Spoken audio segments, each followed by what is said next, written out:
Приветствую вас на канале Сокровища Черногории. И сегодня я обновляю видео в плейлисте по дорогам Балкан, чтобы посмотреть рядом с Черногорией. Сегодня мы с вами в Боснии, Республика Сербская и город Требине, город солнца, вина и платанов. Мы находимся на холме Церквина, где находится монастырь Герцеговатская Грачаница. Вот отсюда открывается полный панорамный вид на город, на реку Требишница и на известный мост Арслан-Агича или Первича мост. Туда мы еще подъедем отдельно, посмотрим.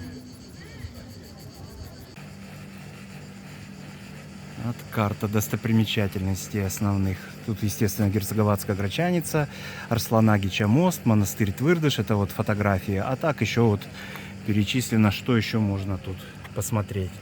Музеи, церкви, парки. Все отмечено на карте. Город не очень большой, но довольно емкий. Храм и монастырь на этом холме стали строить в 99 году, закончили в 2000-м, и в 2000-м перенесли сюда останки Йована Дукича, уроженца этого города, по завещанию которого здесь, собственно, и построили эту церковь и монастырь.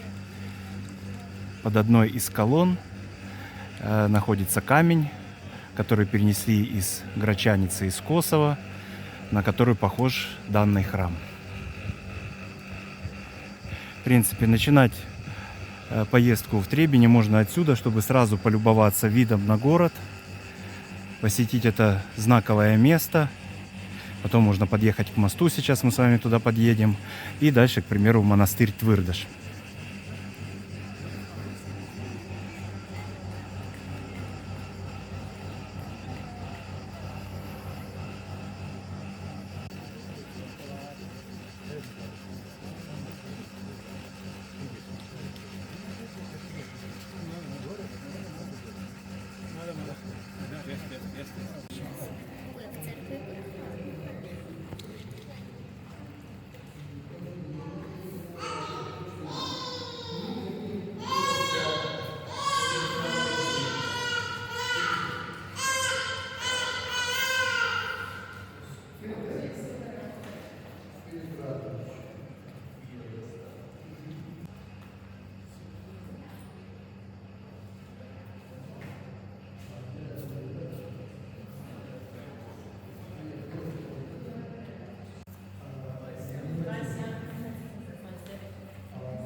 Рядом, конечно же, есть сувенирная лавка, магазин, фонтан и очень симпатичная зеленая территория. А перед подъемом, уже в конце подъема к этому монастырю, есть тоже еще один паркинг и туалеты. Вот тут тоже паркинг расширили они в этом году. Точнее, не в этом году, а за последний год-два, как меня тут не было. Так что рекомендую к посещению. И вот этот мост поближе. Первич или Арслан-Агича мост.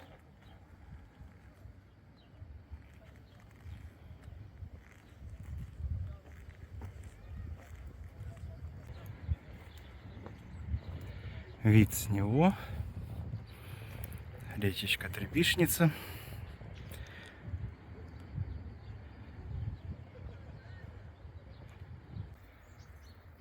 И вот такой красавец мост с очень непростой историей.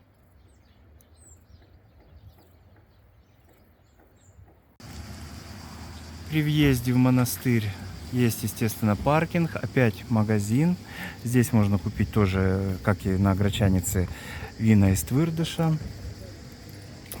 Тут вот такие правила, что в шортах, коротких юбках нельзя. Краткая информация.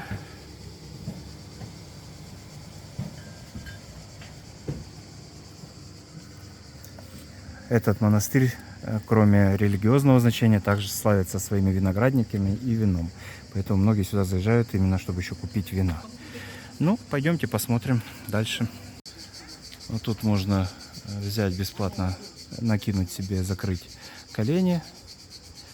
Этот монастырь тесно связан с Острогом и с Василием Острожским.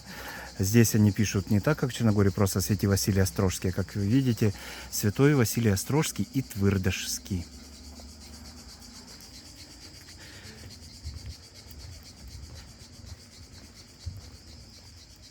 Оливки, оливы.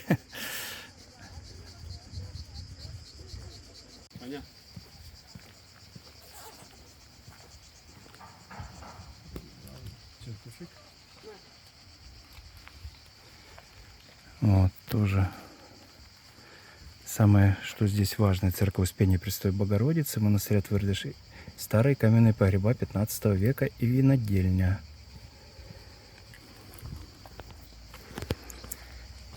Винодельня у них справа находится, ближе к реке Требишница. А вот вход на территорию монастыря, церкви, ну, естественно, той части монастыря, которая доступна для посетителей.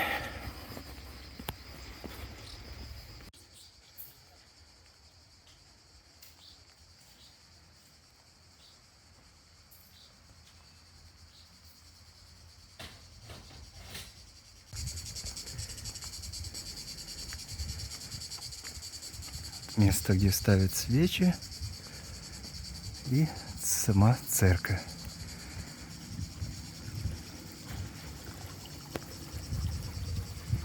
И вот туда уже, конечно, нельзя заходить.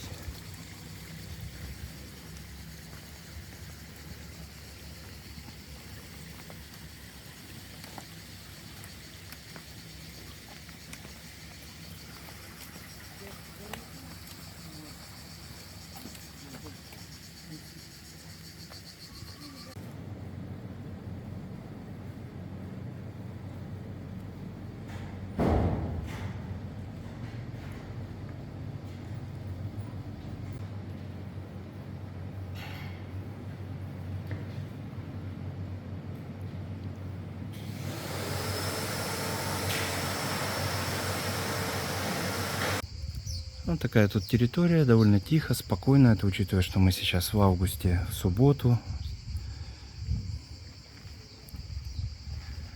Еще не созрели. А здесь вот эти двери, это в подвалы, как раз в подвалы. И здесь можно заказать дегустацию. То есть и купить вино, и подегустировать. Поэтому тоже, как мне кажется, довольно интересное место для посещений. Ну, а мы едем дальше в сторону, собственно, самого города Требения, старого города, мечетей, церквей, парков. И посмотрим, что еще можно глянуть в Требении одним днем. Вот мы приехали в центр Требения. Народ сидит по кафешкам. Город довольно-таки оживленный. Ну, с одной стороны лето, туристы, с другой стороны часть людей разъехалась по отпускам. Вот городской парк и главный православный храм города Требения. А впереди стены старого города.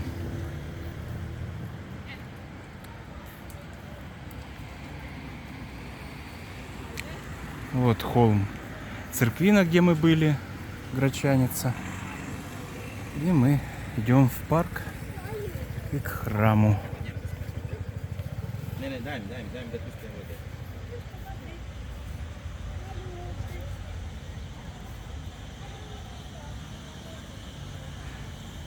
Несмотря на то, что август, все зеленое, поливалки, конечно же, тут постоянно работают.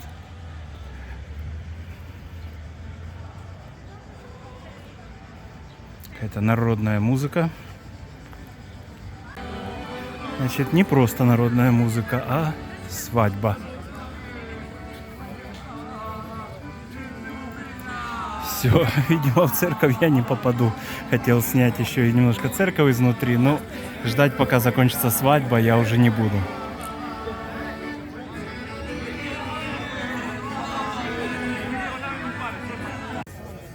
Это собор Преображения Господня, начало постройки 1888 года, завершение 1908. Интересная история есть тут связана с Александром Сергеевичем Пушкиным, точнее, с его прапрародителем. Ну что ж, раз тут сегодня праздник, звонят колокола, мы идем, просто пройдемся по парку.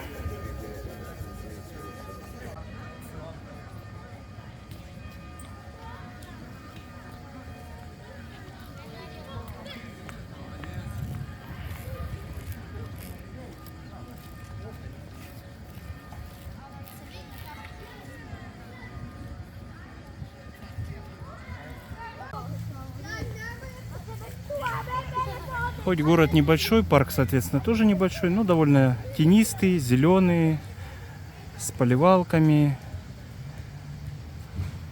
Здесь тоже можно неплохо посидеть и отдохнуть.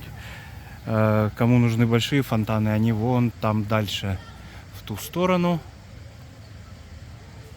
Вот. А здесь маленький фонтанчик по центру парка.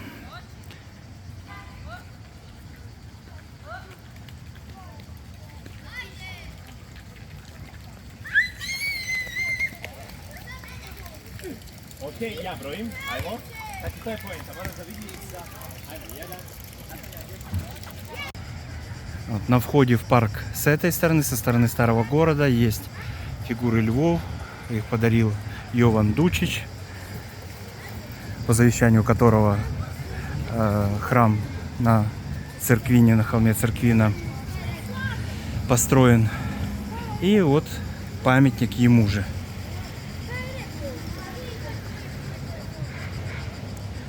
Поэту и дипломату. Он был послом Югославии королевства в США и умер в США. А это площадь платанов знаменитая. Перед стенами старого города высажены платаны уже больше 120 лет назад, и вот они такие. И здесь во времена Югославии было самое большое летнее кафе, которое также и называлось «Платаны». Кафе до сих пор здесь. И вот под вот этой естественной крышей 16 огромных платанов, как я уже сказал, находится и летнее кафе «Платаны», тут и гостиничный комплекс по бокам «Платаны». Слева находится католический собор Девы Марии, конец 19 века, а за стенами города находятся две мечети 18 века: Султан-Паши и Осман, прошу прощения, подзабыл вторую мечеть. Будем подходить к мечети, прочитаю, скажу.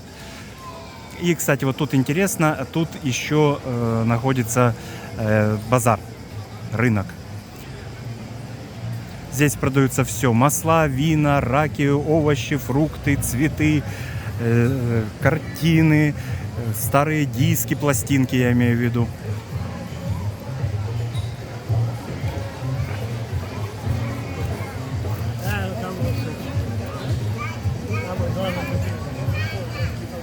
Так что вот масштаб базара можете посмотреть. Поэтому тоже рекомендую заглянуть сюда. Цены тут в боснийских марках. Курс, грубо говоря, 2 марки к 1 евро. И цены здесь гораздо ниже, чем в Черногории. Поэтому если едете автомобилем, ну, даже если на автобусе есть время тут погулять, что-то можно себе купить. И вот советую зайти, посмотреть, попробовать. Это же базар, все можно пробовать. И что-то можно себе прикупить.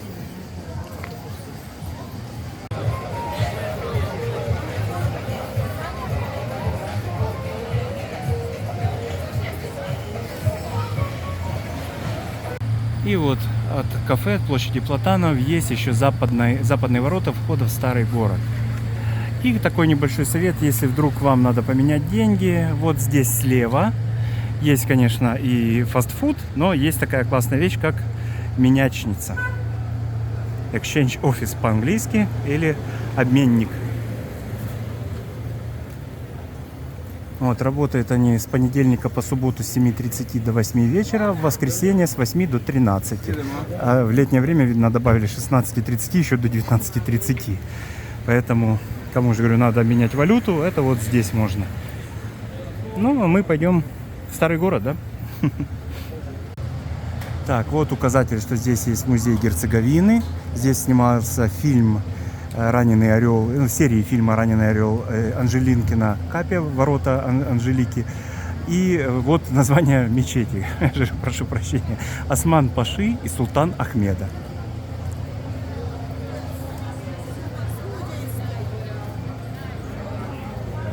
Здесь, конечно, сувениры, как без этого.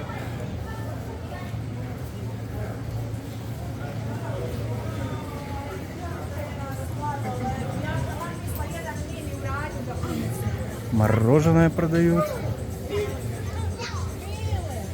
Кафе. Рестораны. И вон написано 300 лет. Джамия Осман Паше Резульбеговича. То есть мечеть Османа Паши Резульбеговича. 1726-2026 год. То есть, да, 300 лет этой мечети.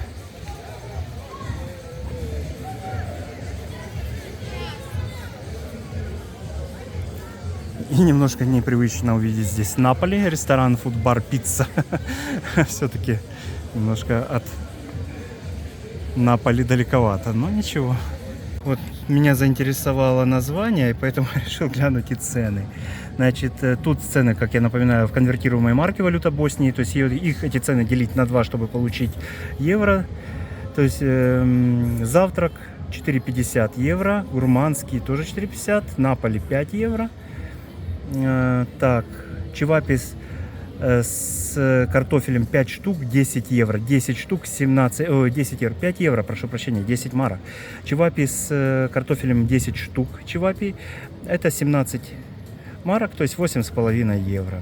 Маргарита 5,5 евро, каприкоза 6 евро. Так что вот здесь прям шопский салат 4 евро, греческий 5 евро.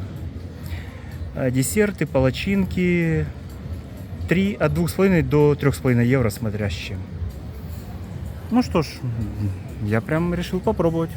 Сейчас посмотрим, какие они тут чевапи подают в Наполи. Ну вот такая вот порция за 17 марок, 8,5 евро, 10 чевапи, картофель, немножко вот даже лук, помидор, лист салата и хлебушек.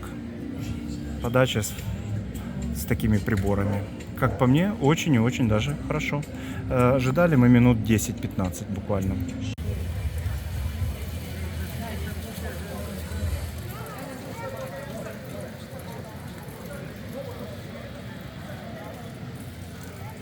Ну что я могу сказать? Было очень вкусно, сытно. И это действительно 8,5 евро.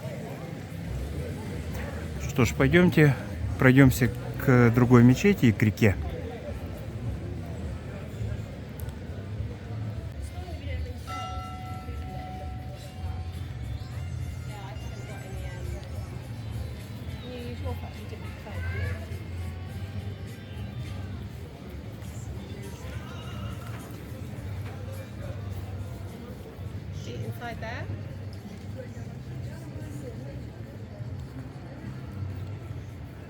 Вот, конечно, хорошо виноградом сделали крышу. Название кафе или ресторана сербская куча Неманичи. Сербский дом Неманичи — это фамилия правителей сербских князей 11-13 веков.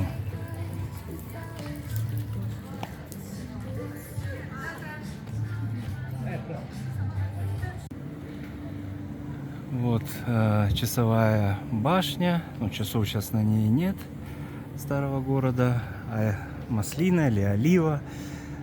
Написано, что 300 лет возраст.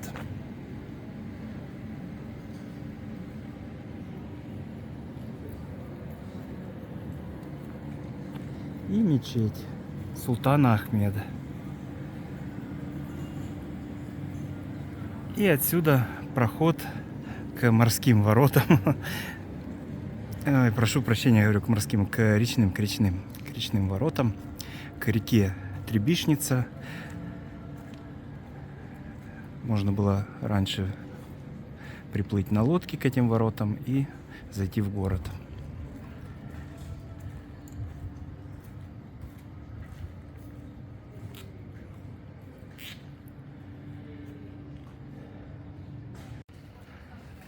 отель спа небольшой какой-то новый. И речная Капия, да. Вот бойницы в одной из бойниц. У нас тут житель.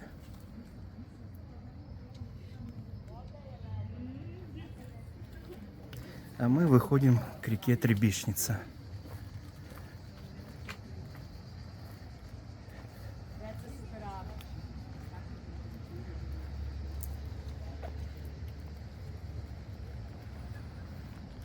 Это считается одной из самых длинных рек Панор в Европе. Паноры — это в карстовых породах, когда образуются полости и вода течет в них или уходит в них. Это если озеро бывает исчезает. И вот река длиной 98 километров, и большая часть ее течет под землей. Вода чистая, в воде водится форель. Ну, и в конце нашей прогулки на десерт я оставил очень симпатичный и вкусный десерт. Пойдемте. И я надеюсь, это видео хоть немного показало шарм и интересные места города Требения. Конечно же, это очень кратко. Но, тем не менее, можно сделать вывод, если у вас есть желание и возможность съездить хотя бы одним днем в Боснию, то вот можно посетить город Требения и монастыри. Поэтому, если вы на автомобиле или приехали, или берете в рент-а-каре, вот рекомендую сюда съездить. Если же вы не хотите сами ехать, можете обратиться ко мне, и я помогу с организацией такой поездки. Хоть индивидуальный, хоть групповой. И вот обещанный десерт. Это кафе-мороженое Гркбарт. Самое лучшее кафе-мороженое в старом городе Требенье. Сейчас глянем, что тут можно заказать. Летом сезон, да еще выходной день, не так просто, оказывается, тут что-то заказать. Вот эти люди, которые стоят, это ждут, чтобы освободились места, чтобы сесть и сделать заказ. Поэтому лично я решил, что в этот раз я пропущу это кафе-мороженое, хотя оно мне очень нравится, я всегда стараюсь здесь поесть, но, видимо, не в этот раз, значит, в следующий раз. А если вы будете и тут будут места, вот рекомендую это кафе. Ну что ж, я надеюсь, видео было полезно. Если да, поставьте, пожалуйста, лайк. Если не подписаны на канал, подписывайтесь. И до встречи в Черногории и на моем YouTube-канале. Будьте здоровы и всего доброго!